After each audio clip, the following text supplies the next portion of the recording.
So thank you all for joining us today for today's community Zoom event on everyday preparedness. Our presenter today is the incredible Pat Simpson. Pat Simpson is a registered nurse who has been the Emergency Preparedness Coordinator at MGH Charlestown, Chelsea, and Revere Health Centers for over 10 years and has taught emergency preparedness to hundreds of students in the Boston Public Schools, housing developments, the Boys and Girls Club, and senior centers. She has presented at various emergency preparedness conferences and events. For over 30 years, some of Pat's passions projects have included community organizing, co-founding the Boston Schoolyard Initiative with Mayor Nino, fundraising, designing, and co-creating Pat's Peace Playground, an award-winning playground at the Warren Prescott School in Charlestown. She has co-founded a teen Shakespeare company with the Boys and Girls Club with outdoor performances that delighted City of Boston audiences. Pat has co-founded the first Boston Community Emergency Response Team in Charlestown. She has founded Celebrate Our Children, which taught peace education at the Boston Public Schools, housing developments, the juvenile prison, and the Boys and Girls Club. Presently, Pat leads a senior wellness program at MGH Revere Health Center, which is a celebration of health senior living. Recently, Pat participated in the incident command team for the MGH Chelsea Healthcare Center's pandemic response and led the donation efforts for over 100,000 diapers for the hard-hit Chelsea community. Pat is a certified CPR instructor and enjoys training staff at the health centers. Pat has combined her love of nursing and her love of community and looks forward to more exciting partnerships in the future. And without further ado, I'm going to pass this off to you, Pat. Thank you for being here today. Thank you, everybody, for coming. I'm going to do a PowerPoint and just feel free at the end to ask any questions. If there's anything you have questions during it, you're welcome to ask questions also. So I did this presentation. Sarah asked me to put together something about preparing your family for emergencies. And as we all know, we are all very busy, and it's hard sometimes to find time to plan for emergencies. But as we know, it's really important. We just went through this crazy big pandemic, which it's like crazy. In the past, Paul Bidinger, who is our emergency preparedness guru for MGH and for the country, for the world, for years he's been saying we're going to have a pandemic that he didn't know when, but it's going to happen. And we did a lot of planning around that before the pandemic hit, which helped us to be able to deal with it, even though all the planning in the world, every emergency disaster is different. So, but it really does behoove us to think about what emergencies might happen and to prepare our families, ourselves, our communities, our friends, our neighbors for emergencies. So next slide, please. Thinking about emergency preparedness, there's 3 steps for getting prepared. One is knowing the risks. Another is making a plan and then getting a kit and then implementing the plan. Next, knowing the risks and knowing your region. So the consequences of emergencies can be similar, but knowing the risks in your region can help you better prepare. So for example, we never used to, when we do our hazard vulnerability assessment every year, the Emergency Preparedness Committee in Charlestown and Chelsea and Revere, we do a risk assessment. Every community, every place is different. And we never had a tornado in part of our plan. And then in 2014, Revere was hit with this really intense tornado. It only hit a small area, but it destroyed homes and businesses. So now we put tornado in there. So different areas have different risk situations, and it's good to think about what your risks and what your hazards are beforehand so that you can mediate and figure out how you can best deal with them. Next. There's many common misconceptions. People think, oh, most emergencies are short-lived. I won't ever have to deal with an emergency where I live. There are a lot of emergencies I just can't prepare for. Preparing takes too much time. Preparing does take time, but if you do a little bit at a time, you can just kind of chip away at it and just make a list and just kind of go through it and do a little bit at a time. You don't have to do it all in one sitting. It's good to think about it and evaluate it. So you aren't prepared until you create a plan. There's a great, on ready.gov, there's a great electronic emergency plan. You can just plug in your information and then print it out. And it's a really good way to have all your information in one place. Next. A quick fact, although most Americans believe that having an emergency plan and an emergency kit are important, only a small minority have actually created them. So I don't know on the call if everybody on the call here has an emergency kit and has a plan. It's never too late to start working on it, plugging away at it. Next. And then have you thought about how to prepare for your family? How would you look after your family for 72 hours? How do you cope without power or tap water? And how do you contact your family and receive information that might be vital during an emergency? They pick 72 hours because that's what the government says. That's how long it takes for them to mobilize and get resources into communities. They have a 72-hour rule.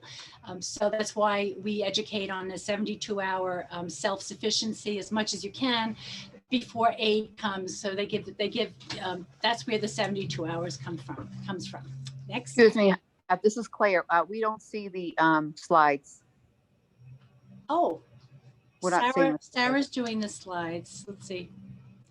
For some reason, we're not seeing them. Huh. I see them. You see them, Tracy? Yeah. I see them. Oh, good. Bridget, you see them? Yeah. Linda, Okay, do you see? I apologize. It must be me because I'm on my iPhone. Maybe there's a reason. Okay. Oh, that's Sorry fine. about that. No, that's okay. You can just imagine how fabulous they are. So that's a 72 hour. Next, please. Your personal plan and your family and for your family and neighbors. Just like we do at the health center for your family and your community, you should know where the emergency exits in your home or in your building. If you live in an apartment building, designate a family meeting area outside your home. Have a place right outside and then maybe a block away, so that if there was say, for example, fire engines were at your home, you'd have another place where your family would be designated to meet. Think about alternate routes to get out of your neighborhood. If some roads are blocked, how would you get to work? How would you get where you have to go? Public transportation, car, bicycle, bus, being in other people with it. When you car a bunch of people in the car. What I'm trying to think of what's the word? Carpool? Carpool. Yes, carpooling if necessary, and to think about this before emergencies hit. And then, of course, ensuring help for people with disabilities. If someone in your family has oxygen or special requirements, think that through beforehand. Next. And don't forget to plan for your pets. I know Sarah has pets. Sarah, do you have a plan for your pets? I'll put you on the spot. I do have a plan for my Yay. pets. I have all different setups and tanks for ones who aren't put on leashes and carriers and Excellent. ready to go. I still need to make sure that there's food and prep like that though. Right. Well, good. Yeah, there's always something to do. But Yes. think about having ID, a litter box, location of pet, know where pet-friendly shelters and hotels are. In the past, remember in New Orleans when Katrina hit, a lot of people actually perished because they wouldn't leave their animals, and the shelters wouldn't accept them. So now they've created shelters where they have pet-friendly and different pet accommodations, which has been a new movement since Katrina, because they know how important our pets are to us. They are family members for sure. And having a way to transport your pets in cages or tanks or whatever, so that they can be contained, so they can easily be transported. So I know, Claire, don't you have a big dog in your house? I think her daughter has a really large horse dog. So Yes, we have 2 large dogs. and do you have carriers for them? She has crates for them. Great. Yeah. Good. Excellent. Next. So thinking about a plan, it only takes, once you have the information, if you go on the ready.gov site, you can make a quick plan. You can print it out. And as I reviewed before, safe exits from your home neighborhood, reuniting places for your family or roommates, designate a person to pick up your children if you're unavailable, contact numbers for somebody in-state and out-of-state, health insurance information, your pets, understand the risks in your region, and know your location of fire extinguisher, water valve, electrical panel, and gas valve. And all this sounds like a lot, but it's all kind of common sense stuff anyway. So next, please. As I said, it's really important to think about special need items. So if you have a baby, to have a formula and have diapers, have access to all the health information that you may need. Extra keys for your house and car. Cash and small bills is really important because if there's an electrical outage, bank machines don't work, nor gas tanks don't work without electricity. So it's really important to have cash, just in case you needed it for different reasons. And small bills are better because if there's no credit cards and people might not have the change, so it's good to have small bills. And then important documents, passports, birth certificates, insurance documents, knowing where they are, put them in one place, and then also if you can possibly make copies of them to have in another place. So you're sure that in an emergency that you have all your information in one place. Next. Non-perishable food, where everybody talks about that, is to have canned food, things that don't go bad.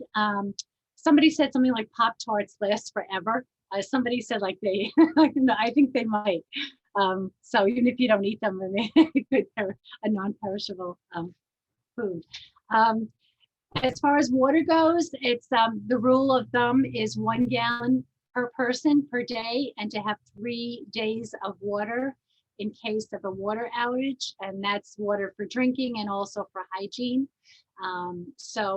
But like I grew up with 7 people in a 2-bedroom apartment in New York. We wouldn't be able to have, so many 21 gallons of water. We had nowhere to store. So just to do the best you can, but to make sure you do really have extra water in your home, and to swap it out every year so that it's fresh, and just use it and then replace it.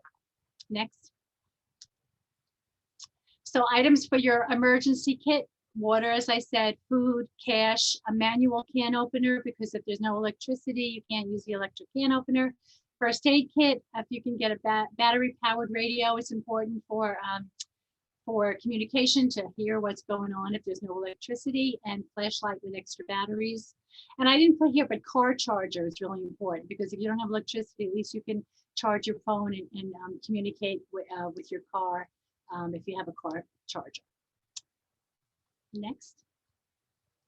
I want to just end it with talking about CPR, because I'm really incorporating the CPR education because it's so important. And I think it's something that we really need to roll out to everyday citizens more.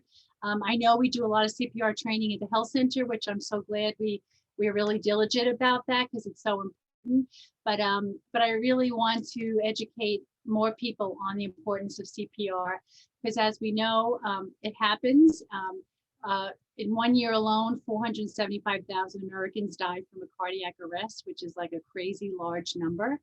And globally, it affects more people than all the other diseases that happen or accidents. So it's a very, very crucial thing for us to really start thinking as health educators and just community participants to really start educating people about the importance of CPR. Next. CPR saves lives. More than 70% of people don't know how to administer CPR. That's a really large number. That's really like too big of a number. CPR dates back to the 1740s, which was interesting. It was created by somebody who wanted to help somebody who was drowning, and they started CPR, and that's where it started, from a drowning victim in 1740. to remember that the rhythm when you do CPR, you can sing "Staying Alive," which is apropos. The name is apropos, as well as the beat of that. A heart attack is not the same thing as a cardiac arrest. A cardiac arrest is more electrical, where you need an AED to get the rhythm back. A heart attack is more of a blockage. Frequently with heart attacks, you have more signs and symptoms beforehand. So if people are experiencing any signs and symptoms, they really need to pay attention and get help and get examined. But it's important to understand the importance of CPR, as well as the importance of getting AEDs activated as quickly as possible. And now there's been a big movement. They have them in all stores now. They have it in gyms. They have it in health, community centers, of course, at the health center, hospitals, schools. I remember we helped. I know the MGH Charlestown back in the day. I know we contributed a part of funding to actually get an AED for the Warren Prescott School a while ago, because they didn't have one, they didn't have funding. So we figured out a way to help them with that. It's so important to know where the AEDs are located and how to use them. Most bystanders fear administrating CPR to avoid being sued, but there's a Good Samaritan clause that if you do CPR, they can't hold you accountable. So it's important to jump in and do something if somebody, because they need it immediately. And 4 out of 5 cardiac arrests take place at home, which that's another reason, impetus for us to really start educating our community about CPR, because it doesn't always happen in the hospital, the health center. It happens, it's frequently at home. And we want to make sure to keep our family and our neighbors and our friends safe. Next. So I just want to just remind everybody that is simple to do. It's and you know, in the old days, they used to have, as Tracy and Bridget and nurses, we remember back in the day, it was like a million different formulas to do it on different people. Now it's 30 compressions to 2 breaths. It's very simple for adults, and then for 2-person for children, it's 15 to 2. But it's not a million things to remember. In the old days, it was really confusing. I remember always thinking, oh, write it down and try to remember. So they've simplified it, and now the acronym is CAB, which is compression. Compression is first, airway and breathing, because compressions really, really are the most important thing. During COVID days, we're not encouraging people to, if you see somebody on the street, to do airway, to do breathing, but certainly we're encouraging everybody to step up and jump in and do the compressions whenever possible. So that's it. I think that's the last slide. Next.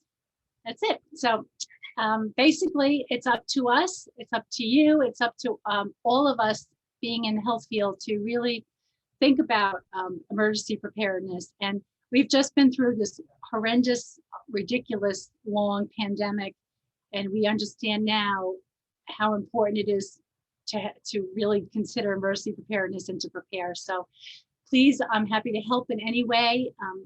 Our Emergency Preparedness Committee here in Charlestown, we're all ready to help in any way. And September is National Preparedness Month, so we're going to start thinking about what we can do post-COVID style. What can we do to help to really roll out some common sense but important emergency preparedness for ourselves, for our staff, to keep our families safe. So that's it. So thank you. Questions? Thank you so much, Pat. Thank you. Any questions or comments? One question for you, Pat. Yes. Because folks are not being asked to apply rescue breaths between compressions, is it just to pause for a moment before continuing for 30 more?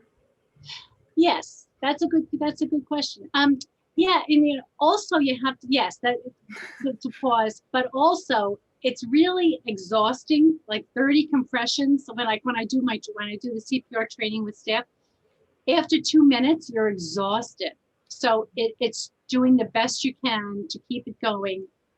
Yes, as long as you can. And if somebody else is there, if you're getting tired, to make sure that you know enough to ask somebody else to take over for you. Wonderful. Thanks, Pat. Yeah. Anything else? Anyone else? If So you're all going to anyone- go and write your plan and get a kit. Teach everybody you know CPR.